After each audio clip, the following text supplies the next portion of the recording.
Bonjour à tous, c'est Ludo, j'espère que vous allez bien. On se retrouve aujourd'hui pour une nouvelle vidéo où je vais vous parler du module L78. Dans le titre vous avez vu L78XX, pourquoi? Parce que c'est un module qui permet plusieurs choses. La première, il permet d'être utilisé en fonction step down, c'est-à-dire qu'on peut, à partir d'une tension primaire d'une alimentation par exemple de 24 volts, on peut obtenir une tension inférieure sur ce petit régulateur. Ce modèle-ci c'est un 7812, donc il permet, en l'alimentant avec une tension 24 volts, d'obtenir une tension régulée, stabilisée et continue de 12 volts en sortie pour alimenter un second appareil. Il existe des modules 7805, 08, 09, 12, 15, 18 et puis probablement d'autres encore. Cet appareil peut aussi, à partir d'un transformateur, convertir la tension alternative en tension continue régulée. Je vais vous montrer tout de suite comment on le branche, comment on l'utilise et puis le résultat qu'on trouve en sortie. C'est parti!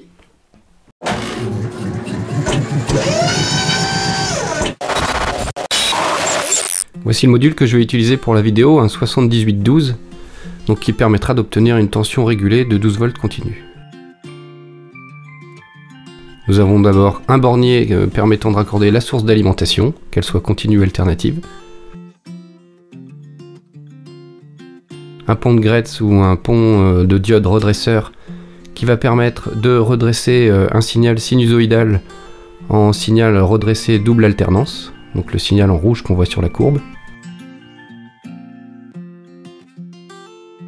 Un condensateur de filtrage ou de lissage qui va permettre d'obtenir une tension quasi continue, on peut le voir sur la courbe en rouge.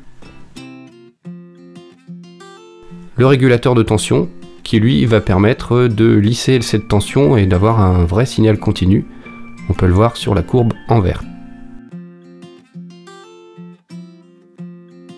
Nous avons ensuite le bornier de sortie qui permettra de récupérer la tension 12 volts continue et d'alimenter notre circuit.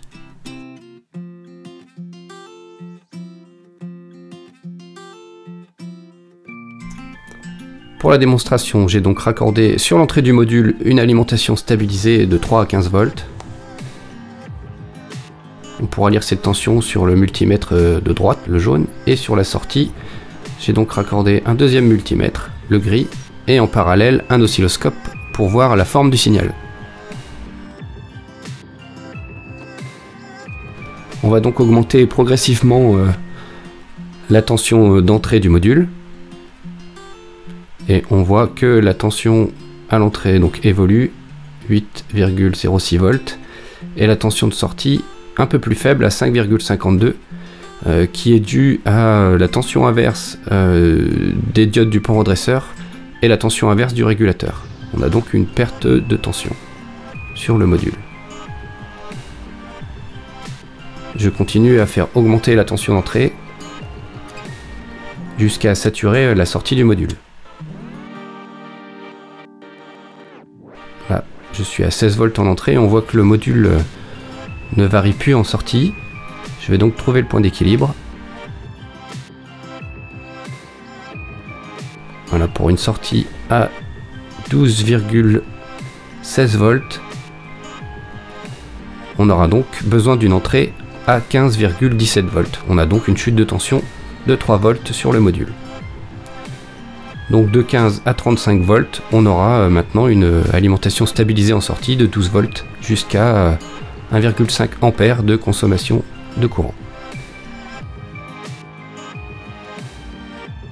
Là on voit bien, au-delà de 15,17 volts, on a beau augmenter, la tension de sortie est stabilisée. On regarde maintenant sur l'oscilloscope et on voit bien que le signal augmente et que celui-ci est parfaitement continu.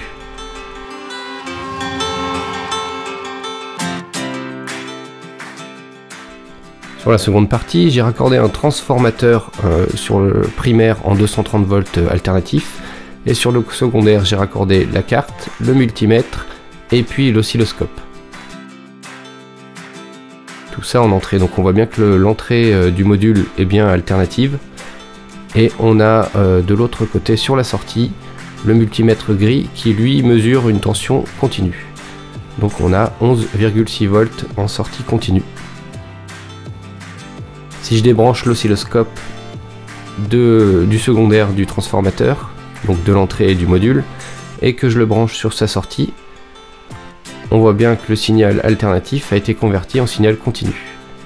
Et donc si on compte le nombre d'alternances, on voit qu'on est à peu près à 12 volts. J'entends déjà votre question arriver, pourquoi la tension de sortie est supérieure à la tension d'entrée? Alors en fait, quand on mesure une tension alternative avec un multimètre, en fait on mesure une tension efficace. Et la tension maximum réelle est en fait un rapport de racine de 2. Donc tension maximum égale tension efficace multipliée par racine de 2. D'ailleurs si on regarde sur la courbe de l'oscilloscope, on a 5 volts par division et on voit bien que le signal est proche de 15 volts et non de 10 volts. Ce qui explique que donc les 15 volts moins les chutes de tension dans le module, on obtient une tension d'environ 11,6 volts. Ce qui m'amène à vous dire que si vous voulez une tension de 12 volts réelle continue en sortie du module, il faudra que vous utilisiez un transformateur d'environ 12 volts. Cette vidéo est terminée, j'espère qu'elle vous aura plu. Vous avez pu voir maintenant ce qu'on peut faire avec un module L78.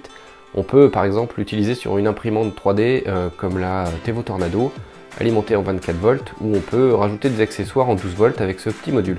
On peut aussi, à partir d'un transformateur et un module 7805 par exemple, se créer un petit chargeur de téléphone en 5 volts avec une sortie USB.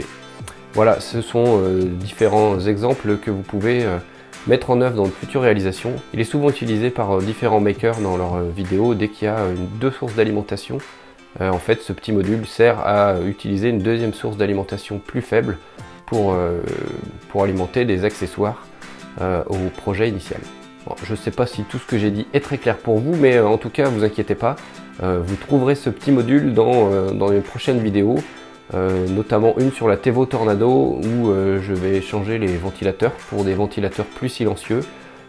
Sur le projet de la CNC qui avance, vous trouverez aussi ce type de module, je pense. J'ai pas publié beaucoup de vidéos sur le mois de juillet, j'étais très pris, mais j'essaierai d'en publier une dernière avant les vacances. Si jamais je n'ai pas le temps, je vous souhaite de très bonnes vacances. On se retrouvera en septembre, je vais préparer quelques vidéos pour la rentrée. D'ici là, prenez soin de vous, portez-vous bien et n'oubliez pas, c'est en faisant qu'on apprend.